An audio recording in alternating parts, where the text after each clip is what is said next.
আপনারা দেখছেন Bankura TV breaking news. Bankura টিভিতে আপনাদের স্বাগতম। আজ বাঁকুড়া টিভির chief editor the tiger journalist দাদা উত্তম দে। প্রথমেই শুরু করছি উত্তমের প্রশ্নবাণ। বাঁকুড়া জয়পুরে হচ্ছেটা কি? জবাব চাই নাকি জনতা? হ্যাঁ, অবশ্যই জবাব চাইছে। জবাব চাইছে হাইকোর্টের নির্দেশ সত্ত্বেও বাঁকুড়া জেলার জয়পুর ব্লকে বালি খাদানগুলি থেকে মেশিনে করে এত বেআইনিভাবে বালি উঠছে কেন, এবং রাস্তার মাঝে ওয়ে ব্রিজে কেন বালি লরিগুলিকে কাটা করা হচ্ছে, যার ফলে আম জনতা জয়পুর ব্লকের সমস্যার মুখে পড়তে হচ্ছে। তাহলে কে বলা যায় না বাঁকুড়া জেলার জয়পুর ব্লকের বিএলআরও, বাঁকুড়া জেলার জয়পুর ব্লকের যে পুলিশ প্রশাসন রয়েছে এবং তৃণমূল নেতারা রয়েছে, তারা এই বালি পাচার, এই বালি চক্রের সঙ্গে যুক্ত। তাছাড়াও জনগণ প্রশ্ন করছে, বাঁকুড়ার জয়পুর ব্লকের জয়পুর মার্কেটে বিজেপির ফ্ল্যাগ ছিঁড়ে দেওয়ার পর জয়পুর থানাতে অভিযোগ জানানোর পর যারা এই সিসিটিভি ফুটেজ দেখে যারা ফ্ল্যাগ ছিঁড়েছিল তাদেরকে পুলিশ গ্রেপ্তার করছে না কেন জয়পুর থানার?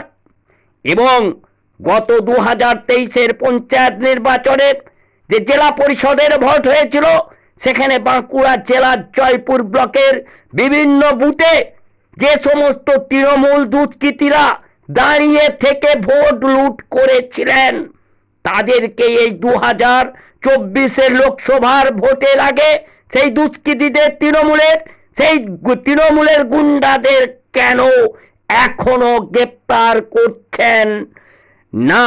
তাহলে কি বলা যায় না যে জয়পুর ব্লকের পুলিশ প্রশাসন এই ভোট লুট, এই ভোট যে তৃণমূলের গুন্ডারা লুট করেছিল তার সঙ্গে জয়পুর থানার পুলিশ প্রশাসনের যোগ আছে, যোগ সাজস আছে? যেহেতু এখন বর্তমানে জয়পুর থানার পুলিশ প্রশাসন নির্বাচন কমিশনের আন্ডারে, তারপরেও কেন গ্রেপ্তার হচ্ছে না? এই সমস্ত প্রশ্নের জবাব চাইছে বাঁকুড়া জেলার জয়পুর ব্লকের মানুষ। এরপর আসছি বাঁকুড়া টিভির নিউজ ফ্ল্যাশে পশ্চিম বাংলার টপ নিউজগুলিতে। দেখতে থাকুন সেই খবরগুলি। এই মুহূর্তে আপনাদের সঙ্গে আমি রয়েছি বাঁকুড়া টিভির chief editor the tiger journalist দাদা উত্তম দে। দেখতে থাকুন সেই টপ নিউজগুলি পশ্চিম বাংলার বাঁকুড়া টিভির নিউজ ফ্ল্যাশে। হুগলির শ্রীরামপুরে মাহেশ জগন্নাথ দেবের রথযাত্রার সূচনা হলো, এবং এই রথযাত্রা সম্পর্কে পিয়াল বাবু সাংবাদিক বৈঠকে কি বললেন তার প্রতিক্রিয়া শুনতে থাকুন বাঁকুড়া টিভির নিউজ ফ্ল্যাশে।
অচিন্ত পাল, দাদুর নামটা মানে অনিল চন্দ্র পাল।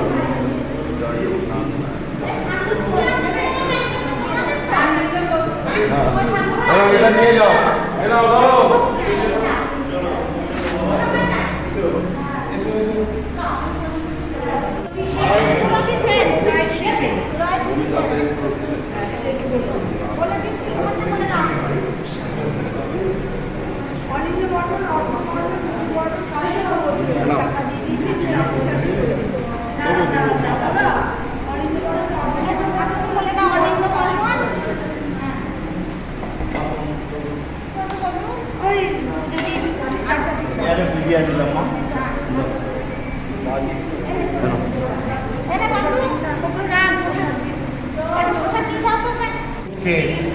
হুগলি জেলায় শ্রীরামপুর মাহেশ, যেটা ঐতিহাসিক ঐতিহ্যবাহী বহন করে আনছে, সেই মাহেশের রথ পুরীর পরে যার নাম করতে হয় সেই মাহেশের রথ, যেটা 628 বছরে আজ পা দিল।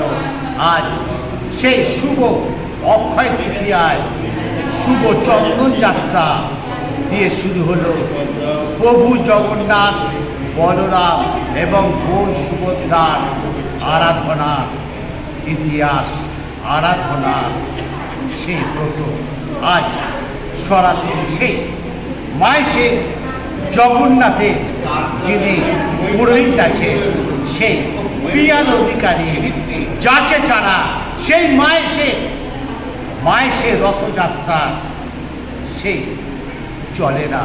সে পিয়াল অধিকারী সরাসরি চ্যানেল 24 নামের পর্দায় শুভ অক্ষয় তৃতীয়া প্রথমে সবাইকে জানাই শুভেচ্ছা, অভিনন্দন, ভালোবাসা।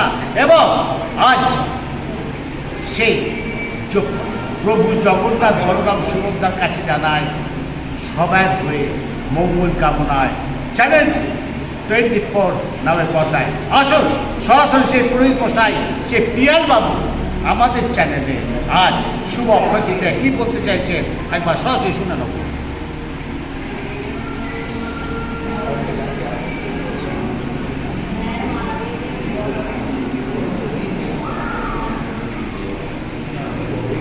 আপনাকে নমস্কার, চ্যানেল 24 নামের পর্দায় জয় জগন্নাথ। আচ্ছা, আজকে শুভ অক্ষয় তৃতীয়া এবং চন্দন যাত্রা, যেখানে জগন্নাথ, বলরাম, সুভদ্রায় মায়ের আরাধনা শুরু হলো, সেই আষাঢ় মাসের রথযাত্রা মানে একদম সূচিপত্র, কি বলবেন? জয় জগন্নাথ। আজ হচ্ছে চন্দ্র বৈশাখ মাসের শুক্লাপক্ষের যে তৃতীয়া তিথি, সেটাই হচ্ছে অক্ষয় তৃতীয়া। এই অক্ষয় তৃতীয়ার দিনটা খুব শুভ দিন। কথিত আছে যে কোনো শুভ কাজ এই দিনে করতে হয়, তার কোনো ক্ষয় হয় না। এই অক্ষয় তৃতীয়ার দিনই সত্যযুগের অবসান এবং ত্রেতা যুগের সূচনা হয়েছিল। এবং এই অক্ষয় তৃতীয়ার দিনই দ্রৌপদীর বস্ত্রহরণ হয়েছিল এবং কৃষ্ণ দ্রৌপদীকে বস্ত্র দান করেছিলেন। এই অক্ষয় তৃতীয়ার দিনই জবের সৃষ্টি হয়েছিল। এই অক্ষয় তৃতীয়ার দিনই মহাভারতের সূচনা হয়েছিল। এবং এই অক্ষয় তৃতীয়ার দিনই কেদারনাথ এবং বদ্রীনাথের প্রথম মন্দিরের দরজা খোলে। এবং এই অক্ষয় তৃতীয়ার দিনই আমরা বলি যে রথযাত্রা উৎসবের সূচনা। এই রথের তৈরির যে কাঠ, রথ তৈরি শুরু হয় এই অক্ষয় তৃতীয়ার দিন থেকে। এবং এই অক্ষয় তৃতীয়ার দিনই আমাদের বলে থাকি চন্দন যাত্রা উৎসব। পৌরাণিক শাস্ত্রমতে বিভিন্ন গ্রন্থে উল্লেখিত আছে যে রাজা ইন্দ্রদ্যম্নু কাছে জগন্নাথ দেব প্রকট হয়েছিলেন এবং তাকে নির্দেশ দিয়েছিলেন যে আমার সারা অঙ্গে তুমি চন্দন লেপন করো, কারণ এই বৈশাখ মাসের প্রখর রৌদ্রে আমাদেরও যেমন শরীর জ্বালা করে, জগন্নাথ দেবের রূপ তো মানব রূপ, তাই জন্য জগন্নাথ দেবেরও জ্বালা করে, জগন্নাথ দেবেরও মাথা ধরে। তাই জন্য আমরা থোকা থোকা চন্দন, কর্পূর মিশিয়ে সেই চন্দনের পট্টি লাগিয়ে দিই। আমরা জগন্নাথ দেবের মাথায় চন্দন পট্টি লাগালাম কিছুক্ষণ আগে, সেই চন্দন লাগিয়ে ওনাকে শীতল করলাম। এবং আরেকটি তত্ত্ব অনুযায়ী আমরা দেখব গ্রন্থে উল্লেখ আছে যে মানবেন্দ্র পুরী তিনি ছিলেন শ্রী চৈতন্য মহাপ্রভু, যিনি গুরুদেব ঈশ্বর পরিবার এবং তার গুরুদেব হচ্ছেন মানবেন্দ্র পরিবার। এই মানবেন্দ্র পরিবার তিনি আমাদের বৃন্দাবনে তিনি গোপালের নির্দেশ পেয়েছিলেন, তিনি গোপালের পুজো করেছিলেন। এই গোপালের নির্দেশ পেয়ে তিনি চলে গেছিলেন নীলাচলে, এবং নীলাচলে গোপাল তাকে নির্দেশ দিয়েছিলেন যে তুমি মলয় পর্বত থেকে মলয় চন্দন নিয়ে এসো, নিয়ে এসে তুমি আমার সারা অঙ্গে চন্দন লেপন করো। এবং তিনি আর কাল বিলম্ব না করে তিনি চললেন সেই মলয় পর্বতে, সেই মলয় পর্বত থেকে তিনি সেই চন্দন নিয়ে এসে তিনি যখন আবার বৃন্দাবনের উদ্দেশ্যে তিনি যাত্রা করছিলেন, সেই সময় তিনি রেমুনাতে এসে উপস্থিত হলেন। সেই রেমুনাতে এসে গোপীনাথের মন্দিরের পাশে তিনি যখন বিশ্রাম নিচ্ছিলেন, সেই সময় গোপাল তাকে স্বপ্ন দিলেন যে তুমি রেমুনাতে এই গোপীনাথের তুমি সারা অঙ্গে তুমি চন্দন লেপন করো, তাহলেই আমি শীতল হব, কারণ আমি এবং গোপীনাথ এক ও অভিন্ন। তাই তিনি গোপীনাথের সারা অঙ্গে সেই চন্দন লেপন করেছিল। তাই এর তাৎপর্যপূর্ণ খুবই। তাই আমাদের এই 21 দিন ব্যাপী আমাদের এই চন্দনযাত্রা উৎসব আমরা চলবে এবং আমরা থোকা থোকা চন্দন আমরা মায়ের জগন্নাথ দেবের মাথায় আমরা থোকা থোকা চন্দন লাগাবো। একটা কথা বলে রাখি, এই যে জগন্নাথ দেব আপনারা যে দর্শন করছেন, এই জগন্নাথ দেব কিন্তু সারা শুধু পশ্চিমবঙ্গ নয়, সারা ভারতবর্ষ নয়, নট অনলি এশিয়া, সারা ওয়ার্ল্ডের মধ্যে সবথেকে পুরাতন মূর্তি, পুরাতন জগন্নাথ দেবের মূর্তি আমাদের মায়েসে কিন্তু জল করছে বিদ্যমান।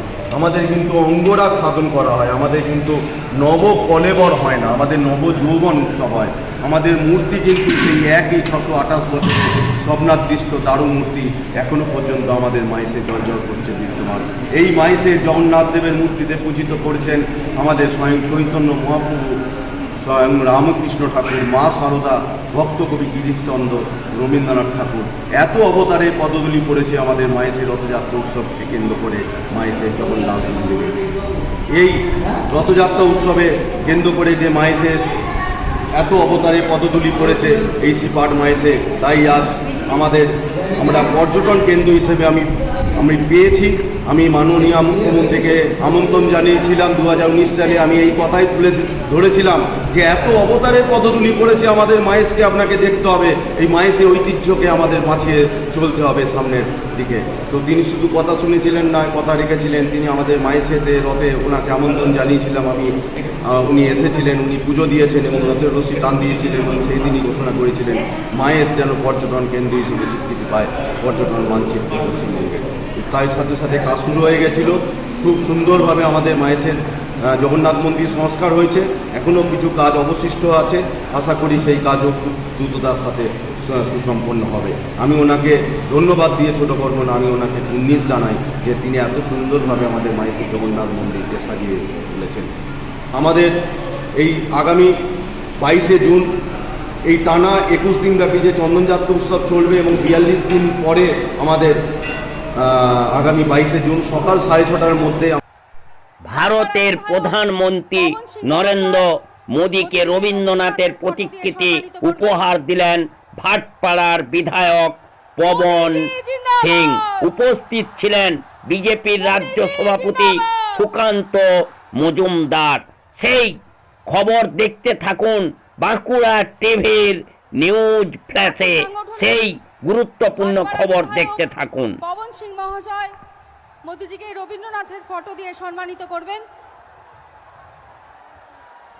মোদিজি জিন্দাবাদ, মোদিজি জিন্দাবাদ।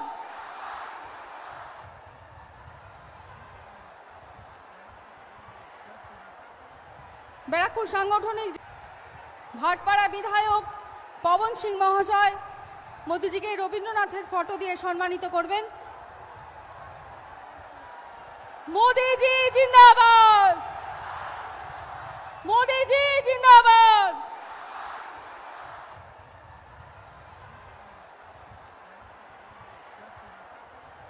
ব্যারাকপুর সাংগঠনিক ভাটপাড়া বিধায়ক পবন সিং মহাশয় মোদিজিকে রবীন্দ্রনাথের ফটো দিয়ে সম্মানিত করবেন।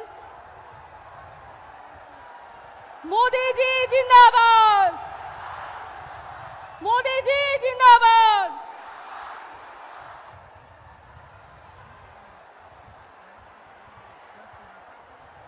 ব্যারাকপুর সাংগঠনিক দুর্গাপুরে অভিনেতা কীর্তি আজাদের প্রচারের সমর্থনে টাউনশিপের কেজি বোর্ড থেকে জগন্নাথপুর পর্যন্ত সেই রোড শোতে অংশগ্রহণ করলেন অভিনেতা কীর্তি আজাদের ভোট প্রচারের সমর্থনে। দেখতে থাকুন সেই খবর বাঁকুড়া টিভির নিউজ ফ্ল্যাশে।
হচ্ছে দিলীপ ঘোষের মতো মানে স্টার রাজনীতিবিদ নিজের কেন্দ্র আঁকড়ে পড়ে আছে, আর আপনি নিজের কেন্দ্র ছেড়ে একদম স্টার প্রচারক, কি বলবেন? আমার কোনো জবাব নেই। আমার মনে হয় কি মানুষ যারা ভোট দেবে তারা যেখানে দুর্গাপুর হোক বা ঘাটালে মানুষ হোক তারা জানে দেব কতটা ভালো, দেব কতটা খারাপ, বা দেব কী করতে পারে বা কী করতে চলেছে। তো সেইটা নিয়ে ওই ভয়টা নেই। কিন্তু যেহেতু দল জিতুক সবকটা সিটে, 42টা সিটে যেন দল জিতুক, সেটাও আমারও ইচ্ছে। এবং ইচ্ছের মধ্যে যদি কিছু আমার যাওয়াতে আমার দলের যদি ভালো হয়, প্রার্থীদের যদি একটুও যদি ভালো হয়, তো আমার মনে হয় সেটা করা উচিত। ঘাটালটা নিয়ে কোনো চিন্তা নেই? চিন্তা ডেফিনেটলি আছে, আমি তো যাচ্ছি, আমারটাও করছি, আমি শর্টটাও করছি। এমনই কি আমি ঘাটালে ঢুকিয়ে নিই, কালকে অবধি পরশু অবধি আমি ঘাটালে ছিলাম, কালকে আবার ঘাটালে থাকবো, তো আমি ম্যানেজ করে নিচ্ছি। ওই সংশয় প্রকাশ করেছিলেন, সেটা কি এখন ওটা রয়েছে না? ওটা আমার মনে হচ্ছে যা বলার বলে দিয়েছি, লেটসি। কোনো সমস্যা নেই আমার দেবদা, দুর্গাপুরে অসংখ্য মানুষ দেখা গেল আজকে, তো কি মনে হচ্ছে? ভালো মনে হচ্ছে। আমার মনে হয় কি এবারে দুর্গাপুর সিটটা আমরা বিপুলভাবে জিততে চলেছি, এবং আমাদের যিনি প্রার্থী আছেন কীর্তি আজাদ, তা উনি বাংলা থেকে এবারে সংসদে যাবেন। কিন্তু অভিনেতা দেবকে দেখার জন্য বিশেষ করে ভিড়, বহু মানুষ এসেছিলেন আজকে। তো কি বলতে চাইছো, ভালো বলতে চাইছো না খারাপ? এর মধ্যে খারাপ বার করছো না? মানে রাজনেতা আর অভিনেতা, হ্যাঁ, অভিনেতা দেব রাজনেতাকে ছাড়িয়ে যাচ্ছে, এরকমটা কি এখনো হচ্ছে? তো সেটা আমি বলার কেউ নেই। দুটোর জন্য একটা ভালো মানুষ লাগে আর কি। দুটোর জন্য একটা ভালো অভিনেতা হতে গেলেও একটা ভালো মানুষ লাগে, বা ভালো নেতা হতে গেলেও একটা ভালো মানুষ লাগে। এবং মানুষ কাকে বিশ্বাস করবে, মানুষ যদি বিশ্বাস না করে তাহলে এভাবে রাস্তায় নামতো না। এবং আমারও কোথাও যেন মনে হয় কালকে যেভাবে মানুষ দুঃখ পেয়েছে, কালকে আসার কথা ছিল, ঝড় বৃষ্টির কারণে আমাদের চপারটা উঠতে পারেনি, এবং যেই খবরটা রাত্রে আমাদের কাছে এলো, এবং আমি বললাম যে না, আমার যাওয়া উচিত, এবং সেই জন্য আজকে এলাম। এবং মানুষ হই হই করে কালকের দুঃখটা ভুলে গিয়ে, কালকে না দেখতে পাওয়ার দুঃখটা ভুলে গিয়ে আজকে হই হই করে রাস্তায় নেমেছে। এবং 13 তারিখে নির্বাচন, আমি বলবো কি যদি মনে হয় আমার প্রার্থী কীর্তি আজাদ এবং আমার দল তৃণমূল কংগ্রেস এবং আমার এখানকার নেতা কর্মীরা যারা মানুষের জন্য কাজ করেছে, যদি মনে হয় তাহলে আমাদেরকেই ভোটটা দেবেন। বাংলা কথা দাদা লাস্ট একটা প্রশ্ন। 2019-এ আপনি আপনার প্রতিদ্বন্দ্বী ভারতী ঘোষ সম্বন্ধে একটাও খারাপ কথা বলেননি, কিন্তু আপনাকে ব্যক্তি আক্রমণ করেছিল। আপনাকে এবারও দেখা যাচ্ছে রাজনীতিতে এই ট্রেন্ডটা, যে ব্যক্তি আক্রমণ না করে রাজনীতি করা যায়, এই মেসেজটা আপনি দিচ্ছেন। এটা কি মানে শুধু এইভাবেই দেবেন কি না অন্যদেরও বোঝাবেন? এটা মানে কথায় বোঝাবেন? সবাই শিক্ষিত, আমার মনে হয় কেউ যদি দেখে শিখতে পারে তো দেখছে, ভালো তো কিছু হয় না। সবাই তো জিততে চায়, আমি বলছি এইভাবেও জেতা যায়। মানুষ ব্যক্তি আক্রমণ না করেও জেতা যায়। দুবার জিতেছি, এবং 4th জুনে দেখবেন 3বারও আমি জিতবো। কাউকে আপনার মানুষও না তিতবিত হয়ে গেছে, মানুষও চায় না এই কুকথা আক্রমণ, এইসব। মানুষ চায় একটা ভদ্রলোককে, কে ভাই যাকে দেখে আমি বিশ্বাস করি, এবং ভদ্রলোকের অভাব সত্যি কোথাও যেন মনে হয় রাজনীতির মধ্যে। আমি বলছি না সবাই অভদ্র, বাট কোথাও যেন একটু কথাবার্তার শিক্ষার দরকার, মানে সেটা আমার মনে হয় মানুষ বারবার বিতর্কিত মন্দ করেন। ঠিক আছে, ঠিক আছে, দিলীপদা, হিরণদা, দেব, বাকিটা দেখা বেঙ্গল থেকে ট্রেনে চন্দননগরে উচারি হুগলি লোকসভা তৃণমূল প্রার্থী রচনা ব্যানার্জি। দেখুন সেই খবর বাঁকুড়া টিভি নিউজ থেকে। ব্যান্ডেল থেকে ট্রেনে চন্দননগরে উচারি তৃণমূল প্রার্থী রচনা ব্যানার্জি। দেখতে থাকুন সেই খবর বাঁকুড়া টিভি নিউজ থেকে।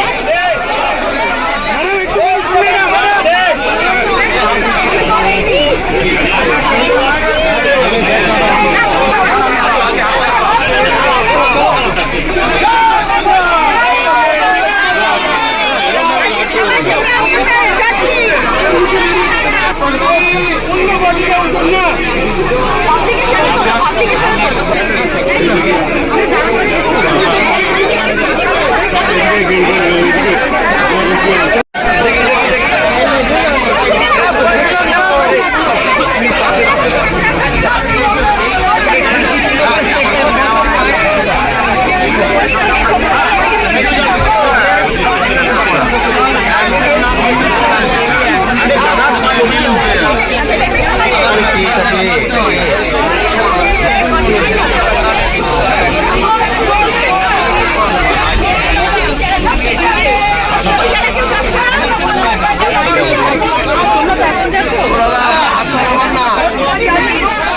আজকে রচনা আপনাদের মাঝে একদম ট্রেনের মধ্যে এসেছে, কি বলবেন, দেখা হলো? হ্যাঁ নিশ্চয়ই, ওনার সঙ্গে তো আমরা মানে অনেকদিন ধরেই আছি। ওনাকে আমাদের খুবই পছন্দ, মানে উনি আমাদের পছন্দের মানুষ।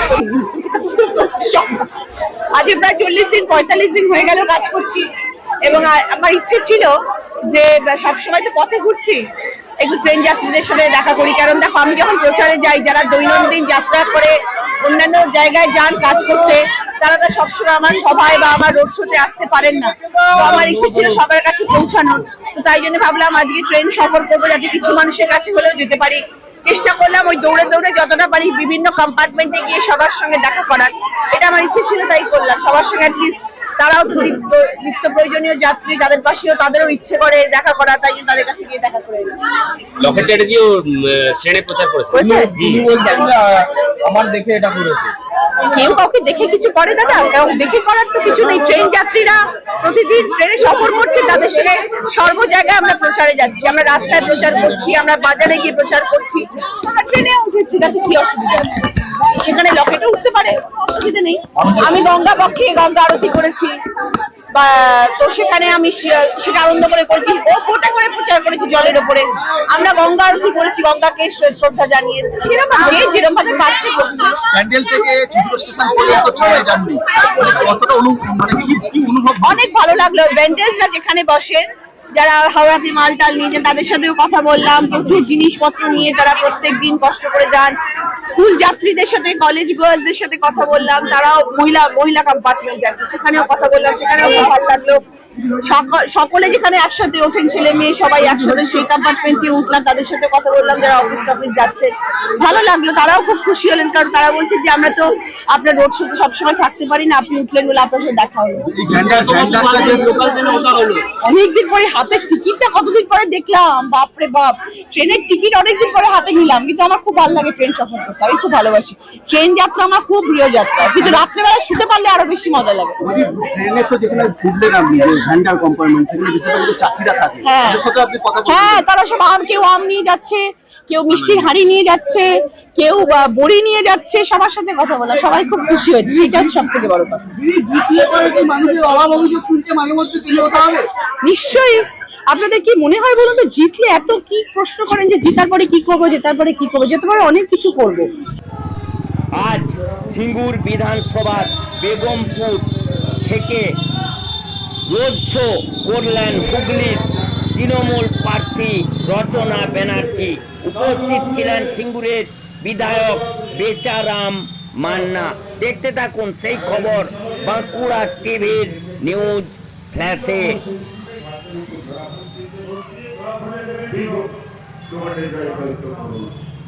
বাংলার উন্নয়নে তারা অব্যাহত আছে। মমতা ব্যানার্জির হাত শক্ত করতে, বাংলার ভবিষ্যৎকে আরো সুদৃঢ় করতে, মমতা ব্যানার্জির বিশ্ব বাংলার স্বপ্নকে সফল করতে, রচনা ব্যানার্জিকে আগামী হিসেবে ইন্ডিয়ান প্রেসিডেন্ট 3 নম্বর সুইচটিকে হাতে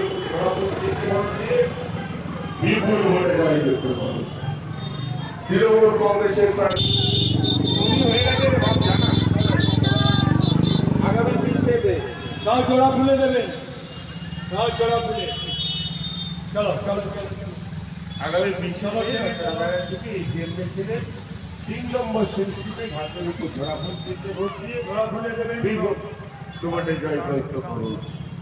বাংলার উন্নয়নে তারা অব্যাহত আছে। মমতা ব্যানার্জির হাত শক্ত করতে, বাংলার ভবিষ্যৎকে আরো সুদৃঢ় করতে, মমতা ব্যানার্জির বিশ্ব বাংলার স্বপ্নকে সফল করতে, রচনা ব্যানার্জিকে আগামী হিসেবে ইন্ডিয়ান প্রেসিডেন্ট 3 নম্বর সুইচটিকে হাতের উপর জোড়া দিতে বসিয়ে বিপুল ভোটে জয়যুক্ত করুন। তৃণমূল কংগ্রেসের সবাই ভালো আছেন? সবাই ভালো? সবাই আশীর্বাদ করবেন। যেন আগামী দিনে আপনাদের জন্য ভালো কাজ করতে পারি, এই আশীর্বাদটুকু চাই। আর 20শে মে লোকসভার ভোট, সবাই 3 নম্বর বোতাম টিপে ভোট দেবেন, ঘাসের ওপরে জোড়া ফুলে ভোট দেবেন, 3 নম্বর বোতাম টিপে ভোট দেবেন। সবাই আশীর্বাদ করবেন যেন ভালো কাজ করতে পারি।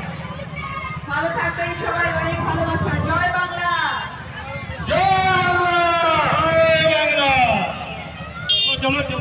আগামী 20শে মে অচলা ব্যানার্জিকে ইন্ডিয়ান প্রেসিডেন্ট 3 নম্বর সিটিতে ঘাটের উপর জোড়া ফুল চিনতে ভোট দিয়ে রিপোর্ট ভোটে জয়যুক্ত করুন।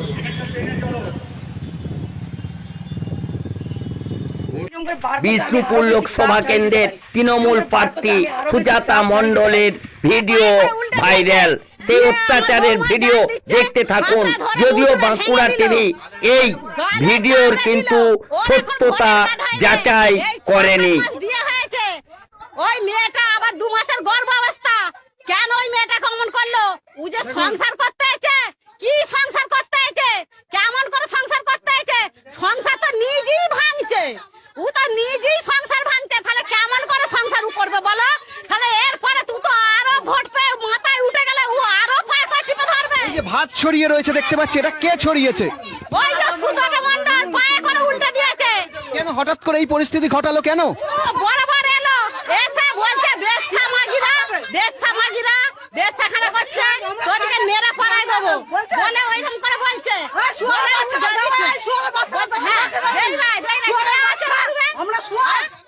এই মুহূর্তে এই এলাকার মানুষের যে ক্ষোভ সেটা আপনারা দেখতে পাচ্ছেন। এখানেই কিন্তু এই যে এখানে হাতে তার লেগেছে, কি হয়েছিল আমরা তার কাছ থেকে জানতে চাইবো। যেখান থেকে কিন্তু সূত্রপাত হয়েছিল ঘটনার, কি হয়েছে বলুন, কি হয়েছিল?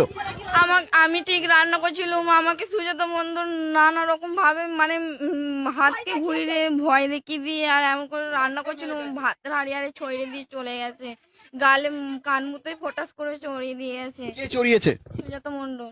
কি বলছিল তোমাকে? আমাকে বলছে আমার পাশ দিয়ে কেউ গেছে, আমি বলছি কাউকে আমি দেখিনি, ওইদিকে কে গেছিল আমি দেখিনি, আমাকে বলছে কেউ গেছে, মানে নানান ভাবে নানান রকম গালাগালি। সুজাতা মণ্ডল কি একাই এসেছিল না আরো লোকজন ছিল? আরো আসছিল, আরো লোক আসছিল, অনেকেই আসছিল। এই ঘটনা যখন হলো তারপরে কি পুলিশ প্রশাসনের কেউ এসেছিল আপনাদের কাছে? না, পুলিশ আসছিল, সবাই ছিল। তারপরে আমরা যখন চুইয়ে ঝাঁপিয়ে পড়ে গেছে, গার্ড দিচ্ছে, সুজাতা মণ্ডলকে পুলিশে গার্ড দিচ্ছে, কিন্তু এনা যে হাতে ভেঙে দিলে কোনো কথাই বললো না পুলিশে। চলে গেল ওখানে ঘিরে ঘিরে সবই চলে গেল।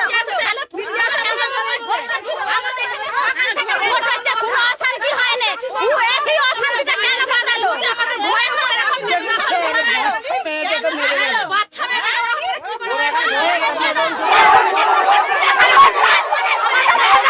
কি হয়েছে ঘটনা, কি হয়েছে কি হয়েছে?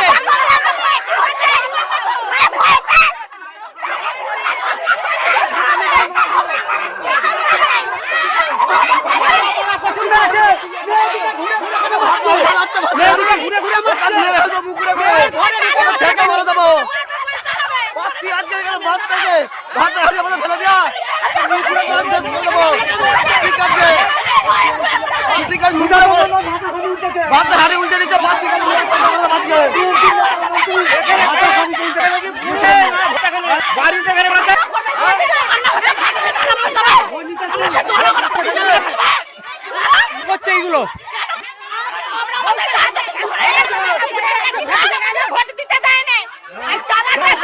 কেমন মেরে গেছে,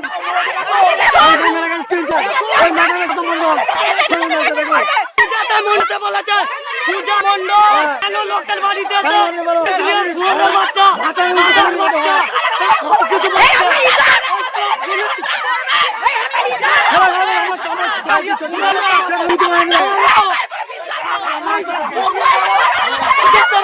কেটে ফেলবো।